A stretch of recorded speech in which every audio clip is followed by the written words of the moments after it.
Okay, we'll get started. Thanks everyone for attending. We've got a pretty good bunch of participants, so we'll get through. I will have some time for questions at the end, so if anyone's got any questions, things they want to explore, I'm quite happy to take some questions on notice. And yeah, you could always get them through our website as well and lodge them as questions. We'll go through the slideshow. Don't get too concerned. It's only about 5 or 6 slides. Just our agenda. So I'm going to show how to set up a new template. So we're focusing today really on how to produce drawings through Bluebeam. Now, Bluebeam is not a CAD package. It can do a great job at it, but it's not a CAD package. It's not designed as a CAD package as such, but there's a lot of things you can do in it that will really give you that ability to draw and sketch stuff. We're going to go through templates, sketch to scale, snapshots, groups as well. So I'm going to show how we can assign groups and make groups. Also adding all that stuff to a tool set, how to do a sketch to scale tool set as well. Aligning stuff. So there's a lot of stuff we can do with alignment and spacing and distributing, and time for Q&A. A little bit about Cloud A2K. So we're a company that fosters innovation through delivering software and hardware solutions. We do consulting, training and development and managed services. We've got a highly knowledgeable and industry experienced staff from AEC, infrastructure, manufacturing sectors. And we help our customers to deliver project outcomes and to have that point of difference from the competition. I am in the AEC field, particularly more in the engineering side of it. We do like to pride ourselves on that industry experience. So, yep, I'll just go a little bit through Bluebeam. So Bluebeam was founded in like 2002. This slide's probably a little bit dated. It's probably a lot more users than 2 million around the globe, I'd be thinking now.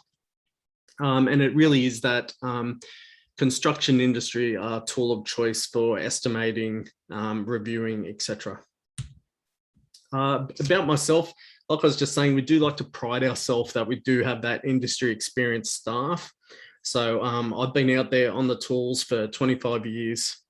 I've got a structural engineering associate diploma. I've worked at a lot of tier 1, mid-tier and smaller consultancies, doing everything from small portal frames to 50-story commercial towers, bridges, a bit of everything. I like to pride myself that there's probably not much I haven't drawn. I've been using Bluebeam for about 8 years now. I use Revit and Navisworks and Dynamo pretty heavily as well. I do have my work history in that on LinkedIn. I am on LinkedIn if you do want to have a look at my profile there and see a bit of my work history. I've worked at Arup, Worley Parsons, Northrop, SMEC, Henry and Hymas, and numerous other companies. I won't go on about the user interface. Just a bit about the power of that PDF. So it is the project efficiency and collaboration solution, and it is built specifically for the construction industry. So it contains all your metadata, bookmarks, hyperlinks, file attachments, etc. And now we're just going to get into it. So I've got Bluebeam open here. One thing I did notice today is that today a new update has come out. So I think it's 20.2.5. I will just point out that if you do have Bluebeam, you can go to help and check for updates. This will check for updates, and I can see now that that 20.2.50 is available. It does have a lot of bug fixes in it. So there's a fair few issues that they have fixed. So I would probably recommend grabbing that if you can. Please reach out to your Cloud A2K representative. If you can't, we can help you out with that. I'm obviously not going to download it now. It'll probably time me up for a good 20 minutes. Probably not that long, but I'm not going to do it now, and I will remind me later. But that one has come out this morning. First of all, I'm just going to open up a sample sheet I've got. So I'm just going to File and Open. I also have this linked up to my SharePoint and Bluebeam Studio project, so that's why I'm getting this little opening here. I do want to open from disk. I'll go to my Bluebeam. I'm just going to open up basically a vector sample here. So this is just one of the vector samples that I've got. And we're going to use this to set up a template. Now, I'll show you how to do this. First of all, we can get rid of the content that's on this sheet. So I'm going to set up this sheet as our template, but obviously we just want to get rid of the actual content that's on it. So I'm going to go to Edit, PDF Content, and I'm just going to erase that content. So just hit Erase Content, and I'm going to get a box just around the inside here and clear that. Obviously, I missed that little view bit, so I can do that, get rid of that bit. And there's another little view box over here as well. And that can be my new template. So to save this sheet as my template, I'm going to go to File and under Templates, so where it says new PDF from template, this is where you can save as a template. So I'm going to save this as a template. Again, I'll just save it to my computer. It should take you basically to where all your templates sit. You can have this on a network drive, etc. And I'm just going to save that here. I'm just going to save that as A1, and I might just put delete at the end of this because I probably want to delete it after. So, and save. Now, because I can see now that that actually has the template symbol here, so I can now close this file. So now that I've saved that as my template, I can come up and I can go to File and create a new PDF from template. Now, because I had that in my template folder, it does automatically come in here. You can see that they come in alphabetical order. There are some built-in ones as well. I think like a few of these, like the flooring bid template, they are sort of built-in Bluebeam templates. I have added a lot in myself as well. So if that one didn't come in, say if you like saved it to your C drive under documents or whatever, what you do need to do is then import the template. And this is going to basically take a copy of that template that you haven't stored in the template folder and then place that in the template folder, which will automatically be sourced. So you can import template, find the file, and then it will be copied into that folder. Be aware that it will copy it. So if you need to make changes to the one that's in your template folder. You can change that template folder as well. So you can come here and then path it to to where all your templates are sitting. But that's where I've got it. So I'm just going to go to File, New PDF from Template, and select that A1 delete sheet. You can edit, which will open it as well. And I'm just going to open it, and I've got my new drawing here ready to go with that title sheet. We can edit the text as well. So if like I can see at the moment, this hasn't got a drawing number and a title, which I probably want to change. We can edit that PDF content. So I can edit the text, select this text and put in maybe just floor plan.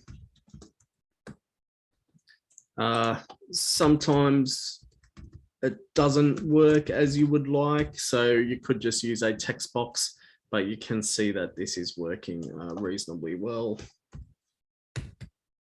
And that's my floor plan ready to go. Simply hit escape to get out of that, and then that's been changed. So I've got my sheet ready to go.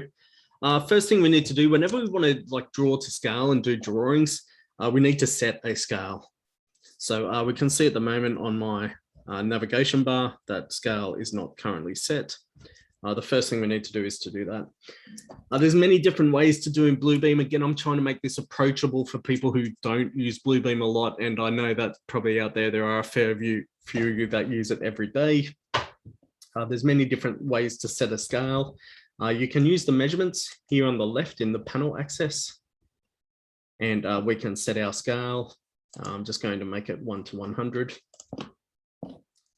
You can also do this through the tools and under measure, and that is where the set scale comes in as well. So whenever you're using measure, all the measure tools are under tools and measure.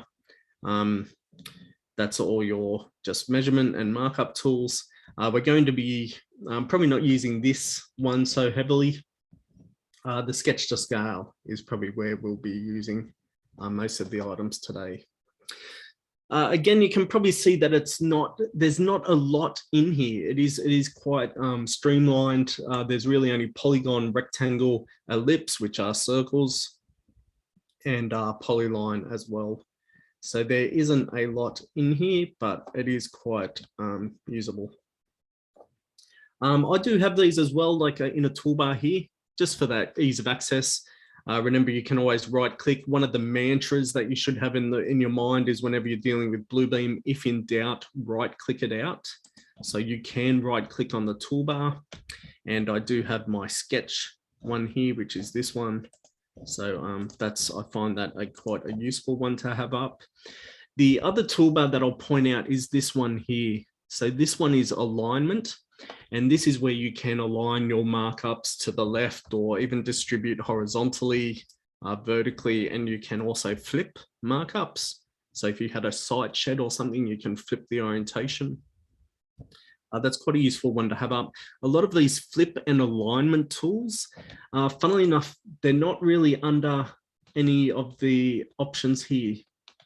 So we do have that toolbar that it is the alignment toolbar. So that's one I like to have up. In Revu 20, they have now got Find Tools and Commands. So if you don't want to use that toolbar or an appropriate hotkey, you can use this Find Tools and Commands. And if you just type in align, you'll see that all the alignment options become available. Do note, and I'm sure people are aware of this, if obviously I don't have markups. So at the moment, they are all grayed out, as Bluebeam does only really make activated the commands that you can use. So just be aware of that. So I've got a scale set. So I'm just going to draw up like a simple site shed for one of a better things. So I'm going to use my rectangle sketch to scale. Again, this is available under tools and sketch to scale and rectangle. Now, it is critical to have that scale set. So obviously, if you're drawing to scale, it needs to know what the scale of the drawing is that you're using. So you do need to have that scale set. I'm going to draw, like I just said, a site shed. So I'm just going to pick a corner for my first corner of it, and you'll see what comes up is that width and height and rotation. This is in millimeters. I have set it up in millimeters. I could have done it in meters. It is in millimeters. I'm going to do it 10 meters by 5 meters. So I can literally type in 10 meters. Now the trick is, and some of this stuff, it's all in the way you use the mouse. Now, as soon as I touch that mouse again, it's going to reset. So it is important to, once you have selected that first point, to let go of the mouse, put in your 10 meters, tab to go across to the next one, and I can put in 5 meters. And I can put in a rotation if I choose to. Again, I'm not going to touch my mouse, but if I touch my mouse again, it will reset all that. You can go tabbing through or shift tab to go back through the different items and change them as you wish. Change the rotation, etc. I'm going to put this in at 10 meters though, and simply hit enter for it to process. And that is my start of my site shed. You can see it's got the properties, so I can change this to a nice, maybe a dark sort of brownish color, just to not be black. I'm going to put another rectangle inside this, so I can put another one in. Probably just put a little bit inside, and again, I can put that width in, maybe make this sort of 9 meters by 4 meters. Probably that's a little bit small, but I can stretch these points out as well. So I can use, remember with the grips, if you select the grip, you're just changing that corner, where if I use the blue corner ones, I'm actually changing it all relative. So I can change that and just stretch that out a bit. Again, a few of those little commands here. So I do have snap to content and snap to markup on. So you'll see that if I've got it snapped to markup, it's grabbing those points and really squaring up that circle, the square rectangle quite well. I said it right the third time. If I do have that snap to markup off, you'll see that I can get it by holding shift. I can sort of keep it, but it's hard to get that exactly right. Where if I do have that snap to markup on, it will naturally pick up those 2 points quite easily. So just one of those tricks, one thing you do need to do to get that to match in. I can put a hatch, so maybe make this a bit of a roof plan. So I can hatch this, put a hatch in of like maybe a vertical hatch. Again, it's probably a little bit heavy, so I'll sort of make it a bit of a light brown. So you can change the color. This changes like the density of the hatch. So if I did go to like a 50%, you'd see that it'll be sort of twice as dense. So I can get that hatch in. And that's the start of my site shed. We might need to put a door on this as well. So doors and circles, like probably a little bit clunkier, like the way it does circles. So I'm just going to pick a point here for like the start of my arc. Now I'm using the polyline length. So this is where I can put in an exact length of that 900 mils. So I can select a point here and make sure I'm bringing that up at 900 and enter. Do hit enter twice to sort of get out of the command. If you do hit escape, you will hop out of the whole thing. So you can snap there. I can draw the other side of the door across here again at 900. I always prefer to get these points in to give me those circle points easy to get. So I can see I've got an end there ready to go and a line here. So arcs, I'm just going to use the arc command. Now, I find it's important to have that sort of that set out line. You can see if I did make that line like a red, you'd probably see it a little bit clearer. You can see I've got that construction line there. Now, I like to use these sort of construction lines, and it's always like if you want to draw beams and copy beams at sort of a meter spacing, that's where these set out lines are quite useful to have. What I would do as well is to actually set these up on a layer. So they are my construction lines that I'm only really using for set out. So I would use layers for these, which I can easily turn off so that you won't see them. So to create a layer, here's here in the panel, just add a new layer. It's only one. I can add it before or after, it doesn't matter, and just put it in as set out or even construction and okay. Make sure that's on the right layer by right clicking and layer, and make sure it's on the set out layer. And then you can see I can easily turn that construction line off. A good thing, I probably don't use layers as much as I should. They are quite a good feature of Bluebeam. So I'm just going to go to tools and arc now. So just under markup and arc. This isn't a to scale line. It is just drawing a basic arc between those 2 points. Always when you're drawing arcs, always start them at that bottom left corner. So you'll see again, I can snap to that markup and it'll pick up that end, and I can pick up the other end here and I'll get my door. And now I can turn my set out off. And again, if I wanted to change that line type to match in a bit better, I could make it match in with my brown, and there we go. So that's just a basic drawing. I will show circles as well. Circles are quite easy. So I can just do a circle, select the point, and again, just let go of the mouse. And you can get that radius at exactly what you want. So I could get that at 4.5 meters and hit enter. And I've got my radius of 4.5 meters. The other one that is polygon. So with the difference between polygon and polyline, polyline is probably the one you will use most. That doesn't need to add an end. So you can come up and do that at like 2.5 meters at 90 degrees. Come across, I can come across 5 meters. Even you can see there I've got like 2.21 in that rotation. It doesn't matter. I can override that to 0 if I want to by just tabbing in 0 and come back at say 4 meters at minus 135. So again, just tab and minus 135, which will bring it down to that bottom left. Because this is a polyline, if I hit enter twice, it will just complete it rather than closing it off. Where a polygon, it will need to be closed. So again, I can put that in at 5 meters, draw down here at 5 meters. This time I'm actually using that. You can see the rotation. I'm sort of getting it. I'm just drawing it freehand, but making sure that I keep that 5 meters constant. And then if I exit out of that, just by hitting enter, that will close the polygon. And again, I can use, like you can see there, I actually intended to have this as a square shape. I didn't actually intend to come down here.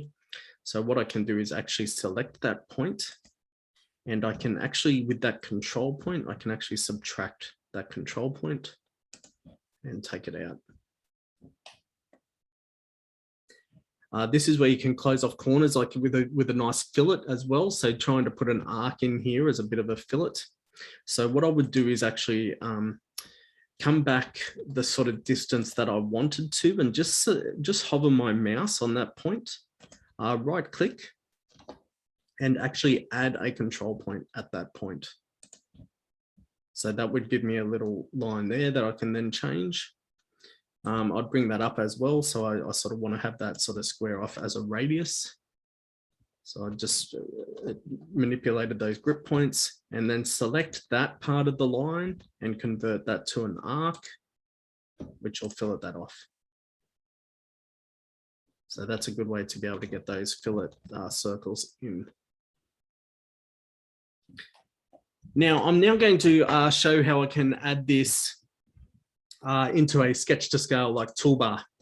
So the first thing I like to do is instead of just selecting, so I can select here or use V to get to the selection grip. So I can select all this and then actually create a group from it. So grouping sort of makes it easy to manipulate all items at once. So I can right click and create a group. So as soon as I group it, they will all move together. I'm now going to create a new toolset. So I'm going to come to my tool chest here. I do have one I've used before, obviously, and funnily enough, doing a side shed pretty similar to this one. I'm going to manage tool sets. Come in here and I'm going to add a new one. I'm just going to call this scale. Again, I'll just put delete at the end of this, just to remind me to delete it later. Again, I do obviously want to display it now. I don't want to show it in all profiles, and I will give it a relative path as a sort of just, it's always a good thing to do rather than an absolute path. And okay. And this will save it in where all my tool sets live and save. Again, they always go at the bottom. So to move it up to the top to make it a bit easier to see, just select it, use the arrows, and you'll see that that comes right up to the top here. Okay. First thing I'm going to do is to set this tool set up as a sketch to scale tool set. So to do that, I go under the cog, the properties of this tool set itself, and select set scale, and set the scale of that to what I've drawn it in. So it has picked up that this drawing is a 1 to 100. So it sort of reads your mind to that degree and says, well, you surely want this 1 to 100. You can change it, or you could put in a custom one, and you could even calibrate if you need to. I do want it at 1 to 100 and apply that scale to that toolbar.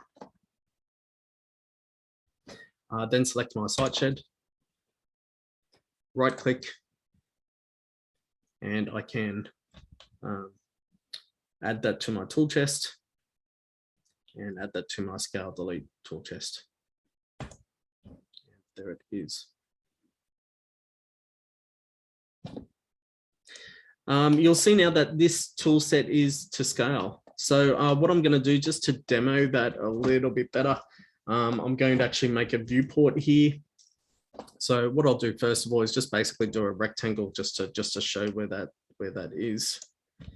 And I'm going to use this as like my scaled area. So I'm going to go to my measure tab or my measure panel, create a new viewport. So this is where you can set up multiple scales on the one drawing. Be careful with this, just that you don't have them overlapping. That can cause a bit of drama if you overlap the viewports. Always try and keep them nice and separate. So I'm just going to add one here. Select my region. And you can see, I always like to keep this up just to show it, but you can see if you do have that status bar up, you will always see in that bottom left what it's telling you to do, rather than if you didn't want to have this come up. I hit OK, obviously just pick the corner of that and the corner of this and set that scale. I'm going to set that at 1 to 50. Always a good idea to label your viewports. If you do have just viewport, they will come up as sort of unnamed. So yeah, always a good idea to put a name in there. So maybe just put insert or inset 1 to 50. Again, I could change my precision of my measurements to the nearest millimeter or meter rather than the 0.01 and apply. So you can now see I've got that scale set. So this part of the drawing is different. So just to show that as well, if I do go to do another rectangle and I do a rectangle in here, you'll see if I do that at 1 meter and maybe 2 meters in height, you'll see that's what I get. And if I do that same 1 meter by 2 meter rectangle outside of that inset, so 1 meter by 2 meter, you'll see how that scale is different because it's been drawn in the different viewports. Even though, yes, if I measure, just to confirm that, if I measure between those 2 points, you'll see it's 2 meters. And over here, you will see it's 2 meters as well. Now that means my tool set, if I go back to here, I do have this, it is to a scale. So if I do drop that site shed on 1 to 100, I'll get it perfect. And if I drop that on my 1 to 50, it will be twice the size. So you can see how it's scaled up accordingly perfectly. Again, just to get that dimension, just to confirm that, if I measure this one off, it's 5 meters. And if I measure the one off in here, it'll be 5 meters as well. You can like disable this. So some people use this like for distribution boards or even symbols, if you want the symbol to be bigger depending on the size. So that's, or you can have that symbol the same size for everything. So if I do select that triangle off, it sort of actually like temporarily disables that scale. So you'll see how it still comes in at the right size, but it doesn't matter if I drop it there or drop it here, it is the same size. Where if I do have that triangle selected, you'll see it puts it in bigger. You can do this with snapshots and the like as well, so you can add anything into here. So if I came and opened another sort of recent one, I'll see if I've got this one here, for instance.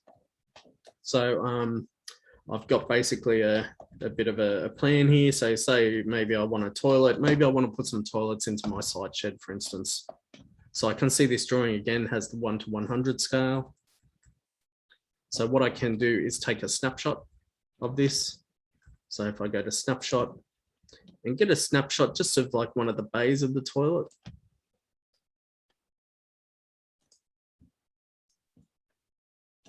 And now if I paste that in, I'll see I've got the toilet as such. And again, I can right click.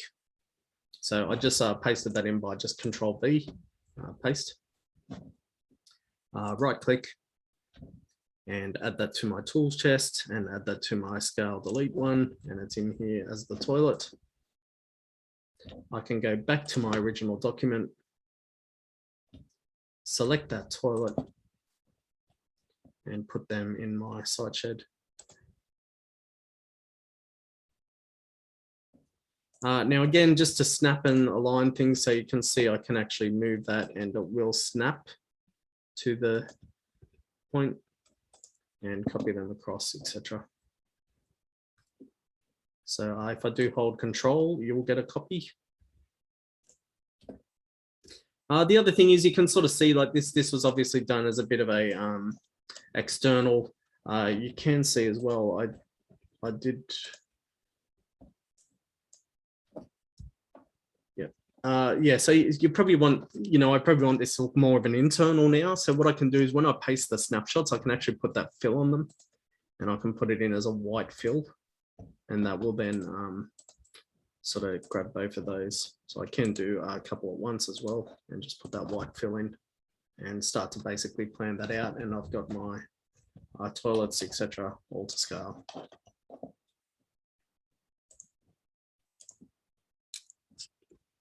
So it's quite a good way of getting those features in. Now, I did this as a group as well, you will recall. So remember, like when I look at this, it's actually got the group, like it's all part of the, I can ungroup it. So I can ungroup. Another thing is I might just want to sort of make this a little bit bigger on this one, have this one a little bit different, but I don't want to ungroup that as such. So what I can do is hold Alt down. And when you hold Alt down, you'll see that all those grips become available. So if I press Alt, you'll see that all those grips become available, and then I can start to manipulate those grips.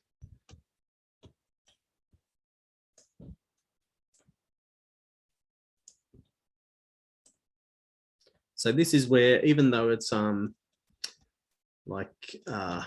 of the original, I can actually have it as a different one, and it's still grouped, and you can see I stretch that out.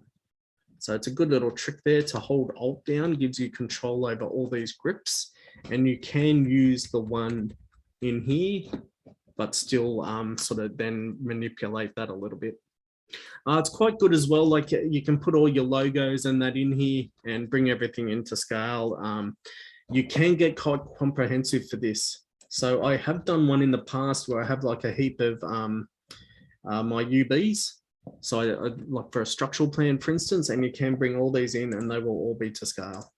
So I've got like a 610 there. And if I bring in like my 180, and you can see how you would really get those. That one's probably not the right one. I'll delete that. But if I did have that 180, you can see how you can basically get a whole bunch of joists or whatever you needed to get up quite quickly. Now, to basically do a framing plan as such, so I'm just going to show now how we can actually align stuff and get like a bit of a framing plan in here. So just say, for instance, if I wanted to have these 610s, and I'll just do another quick measurement there to show that it has come in to scale. So if I do a measurement from there to there, because I'm at meters, probably going to change that all to millimeters, and you'll see that it's a 610 UB. So let's say if I wanted to have a whole bunch of these, maybe 5 meters worth at 1 meter centers.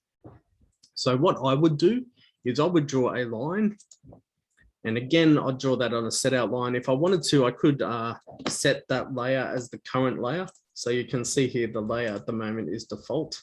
So I could set my set out one and have that as the current layer. So have that as the current one by just changing it through there. That's the steelwork. It's obviously putting them on the steelwork layer. I could make the default one. So if I did have the set out, I would need to sort of have it on a set out layer, and then I can make that the default. So I can have a set out layer as the default. So now whatever line I put in is going to be on that set out layer. I can draw my polyline to sketch. I'm just going to draw it like basically from the center of that beam, come across. Like I said, I want 5 meters worth of it, a meter centers. So I'm going to put it in at a 5 meter line. Make sure my rotation is at 0 and enter. So that then, and hit enter twice to get that closed off. Now, again, I can see I actually drag the point down. So again, if I did want to get rid of that point, just control point and subtract that point, and we're there.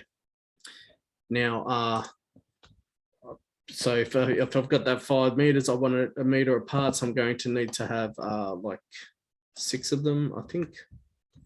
So again, I can just hold control and get them. Now, I'm not spacing these properly as yet.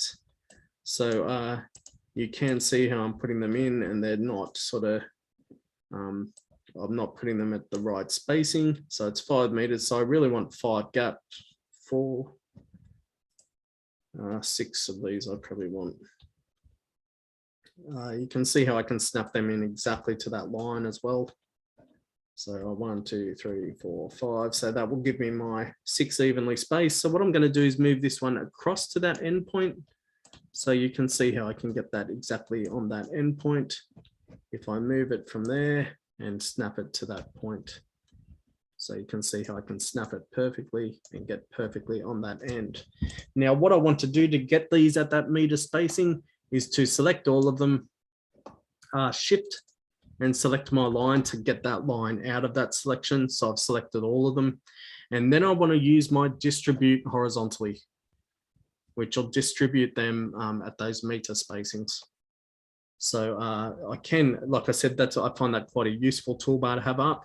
If you don't have it, you can get it through your find tools and commands and go dis for distribute horizontally and select that, and that will then space them. Now, if you wanted to put a title with them as well, so a text box or something, and have like them all called up as 610 UBs, I would do a text box. Now you can see again that this, you would sort of need to copy that across for each of them. Now, again, the best way to do that, if you wanted that tag to be part of it, and again, I'll just do this quickly. So you can hold shift and add these in. So again, I'm just grabbing that and I'm going to hold control to copy them and place them. I'll make sure I keep them in my to scale area. And what I will do is I will delete this one on the end. And the best way to do it with the actual tag again is to form a group. So if I grouped that and again, just copied it across 6.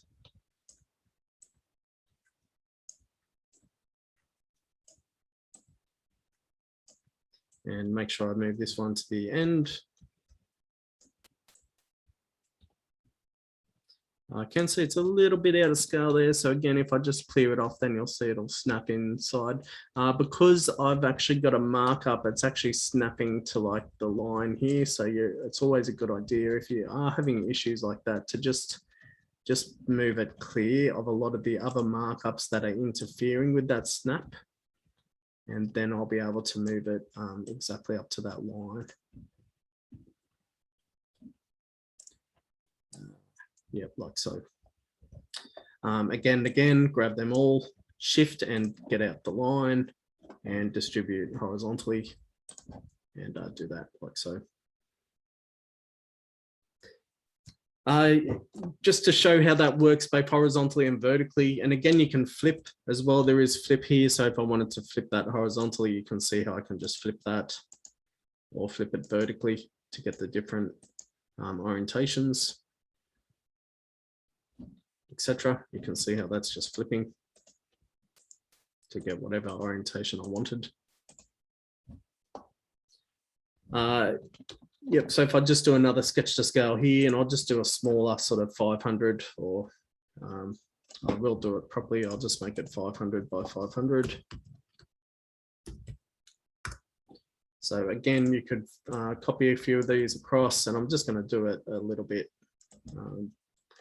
obvious so they're not, you can tell that they're not at the same centers.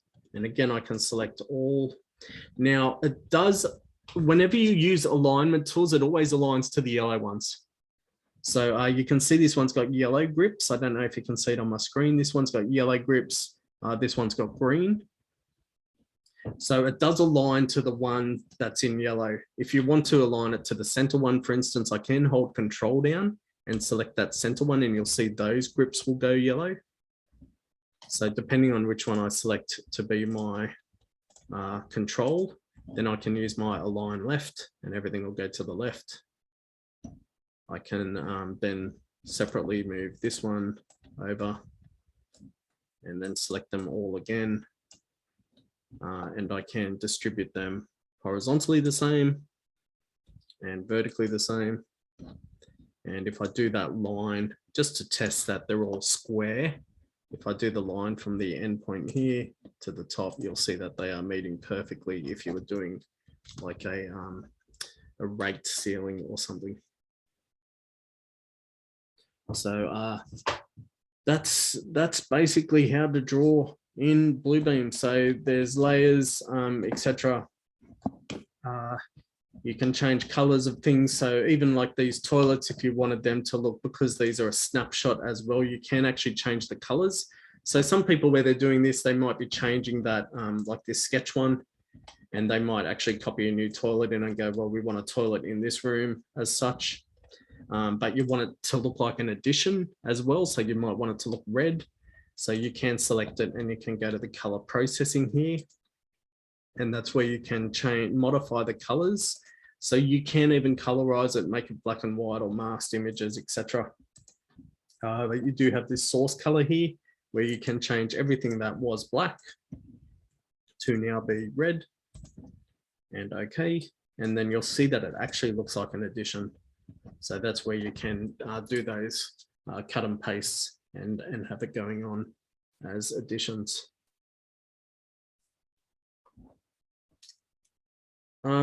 That's about it. If anyone's got any questions, I've sort of saw a couple in the chat, but they're probably so there's something along the lines of selecting a door and then Bluebeam can calculate. So I might do just a couple of those things that have come in on the chat. Quite happy if anyone's got any questions. So someone was asking about doing like measuring areas and things in one. So the toolbar is where it's really at. To sort of use these toolbars, you can put all your measurements in there, and you can even use formulas and things like that. It's all a bit hard to cover for now, for instance. But if I wanted to get an area, and I'll try and find a better area to get something of, let me just open up my vector sample. So if I wanted to get an area, for instance, of this circle, and circles can be hard to get areas of, I will admit that. I'm just going to, again, you always need to set the scale. So I can calibrate as well. So this one I can actually calibrate. It's got a bar scale here, so I can actually calibrate it. And instead of actually, and I do like to use this, I know it's feet and inches, but I do like to use it to just show that it doesn't matter. So I can select the point here, select the point at the end of that line. It's 32 feet, which 32 feet times 12 inches is whatever. And then it ends up being 9753 millimeters. So I can put mine 9.753 in here. If I want to do it in millimeters, I can hit millimeters and you'll see how that will change to 9753. Obviously, if I want it in millimeters, I probably want to go to the nearest millimeter. I'm going to leave it in meters and have that and apply that scale.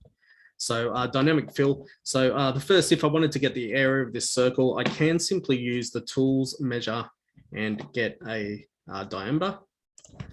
Just select one point, you'll see it's snapping and it's picking up that. That's because it's a vector one, so it's going to pick up those points, bring it across to like the opposite point, and I've got the diameter.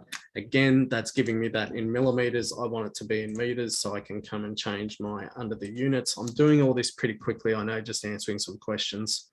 I'm probably going to make it look a bit easier than it is. You can see I can get the meters. If I want to get the area of that, I can come to the caption and say that I want to see the area as well. And there we go. That way is probably not the quickest, and well, it is pretty quick and easy, but that's it. for that.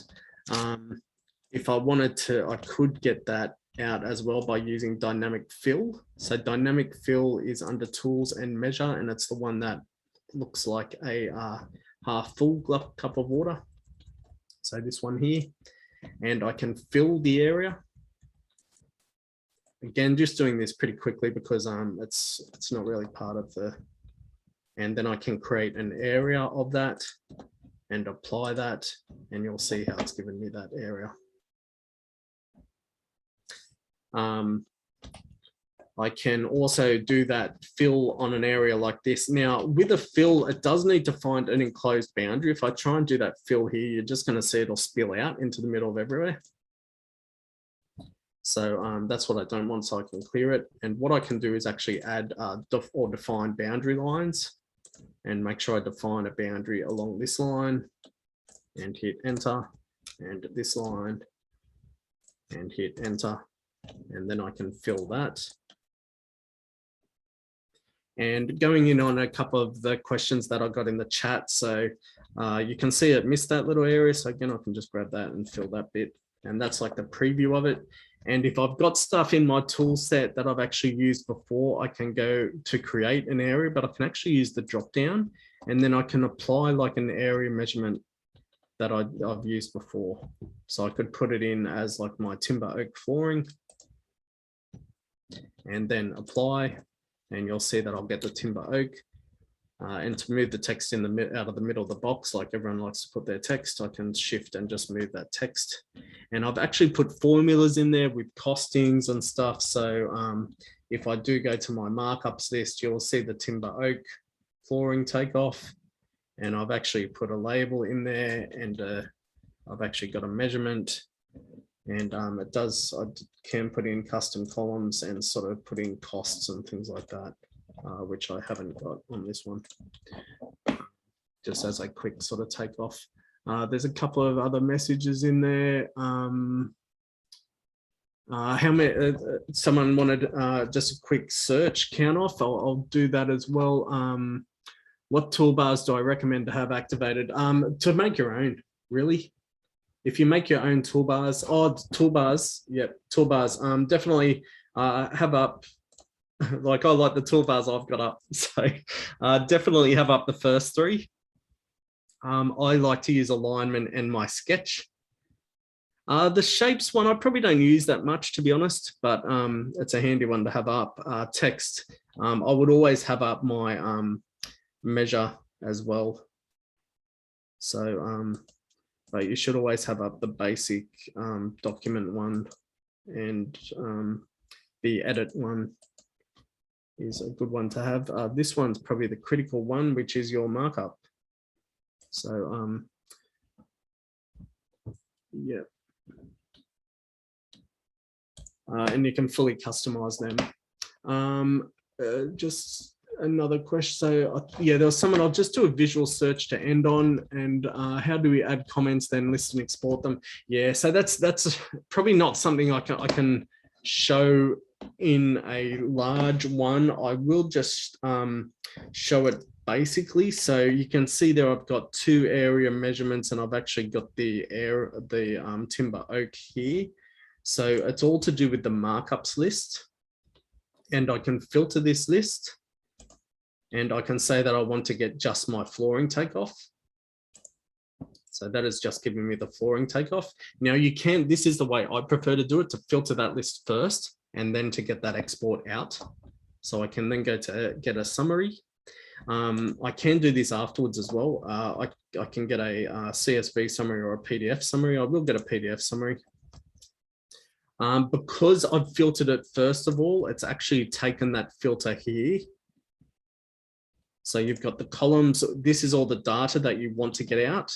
So you can choose, like, you know, I could really deselect all of that and just say that I want to get my, the label and get the actual area. And then I can filter and sort that. So I can filter and get it by that, like it's giving me those two, and I can even filter that and sort it by the label. Then output it. So I'm actually going to append and hyperlink it to the current PDF. You can, if you did want to get it out to Excel, you'd use a CSV. I might just actually use a CSV just to show you what you'll get. Have a look where it's saving. Always put it in where you want it to save. So I might, I'll just remember it's there and put it in as vector sample CSV. And okay. I might actually get it to open the file after creation. Then it'll save having to find where it is.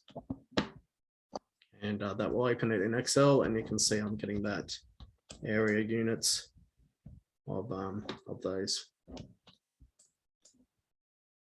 which I could have filtered. I should have filtered off to get just the timber oak, but you can see I've got the 3 different areas there as a CSV file.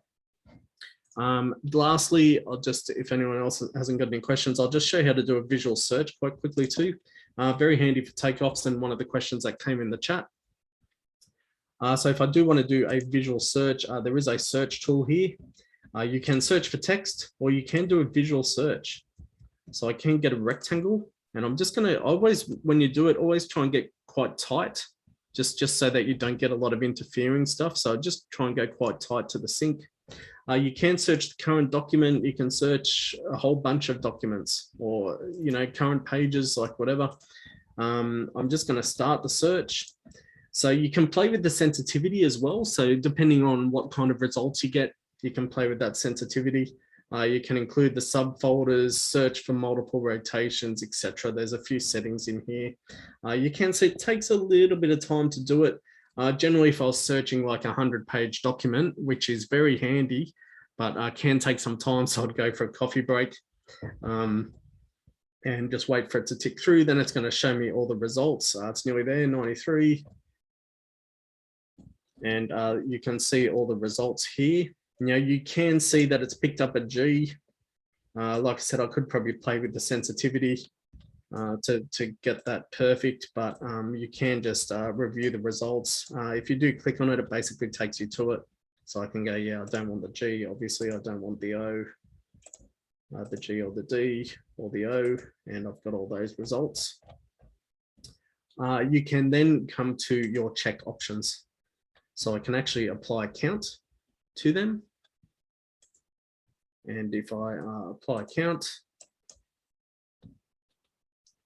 I can tick them off. And you'll see that it'll put a tick on each of those syncs. I'll do that. Let's just see if I'm, yeah. It has done them. I probably shouldn't have, because I had the filter on. It's, yeah, I've done the count measurement twice. I'll just delete that one. So yeah, do make sure you don't have your list filtered, because otherwise I'll go gray and it'll look like you haven't done it. So I've done the count takeoff. You can see I would have probably picked these off anyway, but you can tell how quick it was. And I probably would have missed this sync over here by itself.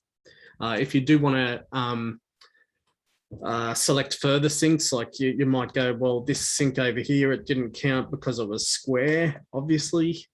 So I might go, but yeah, it's still a sync. I still wanted to be in that count. So I can select them, and I can, remember, if in doubt, right click it out, and I can right click and go to my resume count, and then pick off that sync and hit escape, and you'll see that that now has gone to 12. So you can get a good count measurement off like that.